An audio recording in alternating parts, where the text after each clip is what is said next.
Hello दोस्तों, कैसे हो आप सब। दोस्तों, अगर आपको ना ब्लॉगिंग में आप पोस्ट लिखे जा रहे हो लेकिन आपके पोस्ट गूगल में इंडेक्स नहीं हो रहे, तो ये वीडियो आप देखिए। इस वीडियो में आपको एक कंप्लीट सॉल्यूशन लेके आया हूँ कि कैसे आप अपने इंडेक्सिंग प्रॉब्लम को फिक्स कर सकते हो।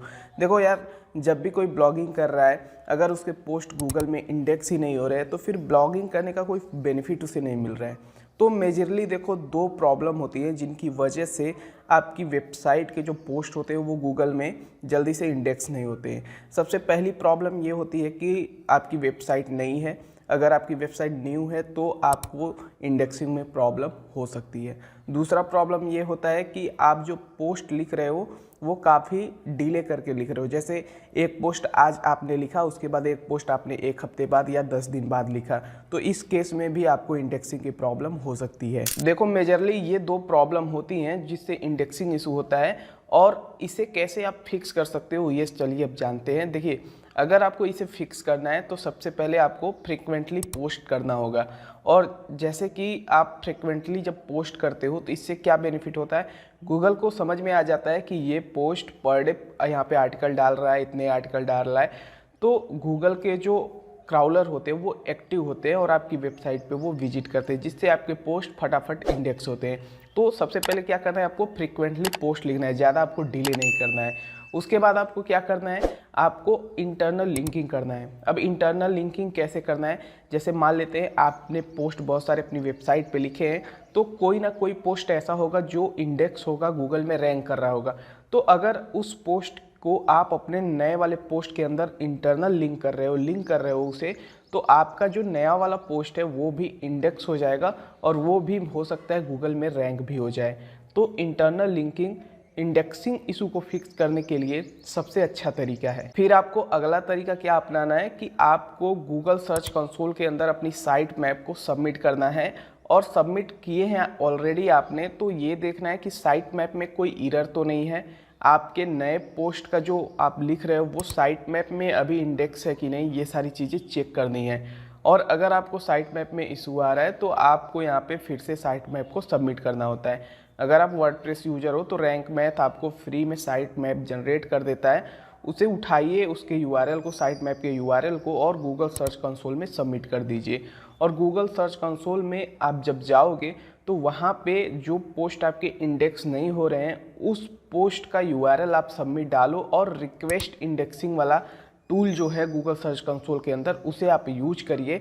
और अगर आपकी वेबसाइट के पोस्ट में कोई भी प्रॉब्लम नहीं होगी, कोई भी टेक्निकल एरर नहीं होगा, और आपका कंटेंट गूगल के कंटेंट पॉलिसी के हिसाब से सही होगा, तो डेफिनेटली वो इंडेक्स कर दिया जाएगा कुछ ही घंटों के अंदर। और अगर आपकी वेबसाइट बिल्कुल न्यू है, अभी 1-2 महीने पहले आपने स्टार्ट किया है आर्टिकल लिखना, तो आपको पेशेंस रखना है। अगर आपके पोस्ट इंडेक्स नहीं हो रहे हैं तो ये सारे स्टेप्स फॉलो करिए, और यहाँ पे आपको बेसिकली यहाँ पे शांति से बैठ के काम करते रहना है। ये आप एक ही प्रॉब्लम के चक्कर में मत पड़े रहो कि अरे यार मेरा तो इंडेक्स ही नहीं हो रहा है, तो आप कंटेंट में गैप कर रहे हो। तो कंटेंट लिखते जाओ, वो इंडेक्स बाद में होने लगेगा जैसे जैसे आपकी वेबसाइट पुरानी होगी, और आप फ्रिक्वेंटली पोस्ट डालते जाओ। आप एक ही प्रॉब्लम को लेके बैठ मत जाओ, ठीक है। अगर आपको ये प्रॉब्लम फिक्स करना है ना, तो तुरंत ये प्रॉब्लम नहीं फिक्स होता है, धीरे धीरे ये प्रॉब्लम फिक्स होता है। मान लेते हैं मैं भी ब्लॉगिंग कर रहा हूँ और कोई नई वेबसाइट बना रहा हूँ ना, तो मुझे भी इन दिक्कतों का सामना करना पड़ता है। ऐसा नहीं है कि मेरे लिए यहाँ पे गूगल ने बहुत सारी समस्याएं ऑटोमेटिकली फिक्स करके रखी हैं और जैसे मैं पोस्ट लिखूँगा मेरे पोस्ट धड़ल्ले से रैंक होंगे, इंडेक्स होंगे, ऐसा बिल्कुल नहीं है। कोई भी बंदा जब नई वेबसाइट रन करता है तो उसे इंडेक्सिंग वाली जो समस्या है उसे फेस करना पड़ता है। ऐसा इसलिए कि गूगल आपकी वेबसाइट पे अभी उतना ट्रस्ट नहीं करता है कि इंडेक्स करने लगे।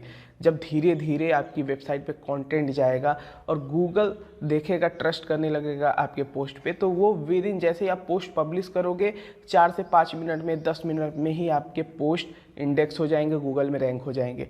आप काम तो करिए पहले। उसके बाद आपको क्या करना है, अपने कंटेंट में सुधार करना है। जो भी आप पोस्ट लिख रहे हो वो देखो कि आपका पोस्ट यहाँ पे यूनिक है कि नहीं, आपने जो पोस्ट लिखा है वो यूजर फ्रेंडली है कि नहीं, ऑडियंस उसे पढ़ रही है तो उसे कुछ नॉलेज मिल रहा है कि नहीं।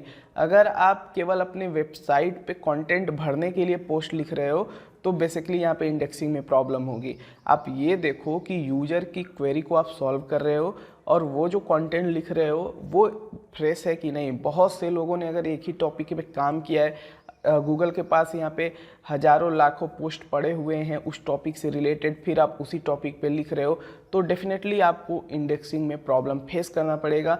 इसीलिए आप कुछ यूनिक और फ्रेश कंटेंट अपनी वेबसाइट पे लेके आओ, ताकि यहाँ पे गूगल उन पोस्ट को फटाफट इंडेक्स करे और रैंक करे, और उससे आपको ही बेनिफिट होने वाला है। आपको अच्छा खासा ट्रैफिक भी मिलेगा अगर आप फ्रेश कंटेंट लिखते हो। तो ओवरऑल यहाँ पे समरी में आपको बता देता हूँ कि अगर आपको इंडेक्सिंग में इशू हो रहा है तो फटाफट आप फ्रिक्वेंटली पोस्ट बढ़ा दीजिए, बहुत सारे पोस्ट लिखिए। आप यहाँ पे नई वेबसाइट है, थोड़ा सा पेशेंस भी रखिए। गूगल सर्च कंसोल के अंदर अपनी वेबसाइट को सबमिट करिए, साइट मैप को सबमिट करिए, और कोई भी एरर हो आपके वेबसाइट के अंदर, उस पोस्ट के अंदर, उस टेक्निकल एरर को फिक्स करिए। और साथ ही साथ देखिए कि रिक्वेस्ट इंडेक्सिंग टूल की मदद से यहाँ पे रिक्वेस्ट डालिए कि हमारा इंडेक्स किया जाए। और जब रिक्वेस्ट आप करते हो तो बहुत सारी अगर प्रॉब्लम होती है तो वो वहाँ पे दिख भी जाती हैं। तो रिक्वेस्ट इंडेक्सिंग टूल का आप इस्तेमाल करिए, और साथ ही साथ यहाँ पे आपको पेशेंस रखना है और क्वालिटी ऑफ फ्रेश कंटेंट लिखना है, तभी आपको इंडेक्सिंग वाली प्रॉब्लम फिक्स होगी। अभी देखो, आप कंटेंट लिखते जाओ और जो चीज़ें मैंने अभी पीछे बताई हैं इन सभी को फॉलो कर लो, डेफिनेटली आपकी इंडेक्सिंग की जो प्रॉब्लम है वो फिक्स हो जाएगी और आपको ज़्यादा टेंशन भी नहीं लेना पड़ेगा। आई होप ये वीडियो आपको हेल्पफुल लगा होगा। अगर थोड़ा सा भी ये वीडियो आपको हेल्पफुल लगा हो, इस वीडियो को लाइक करना, और ऐसे ही blogging, SEO, make money online से रिलेटेड कंटेंट देखना पसंद है, चैनल को भी सब्सक्राइब कर सकते हैं, ये आपके ऊपर है।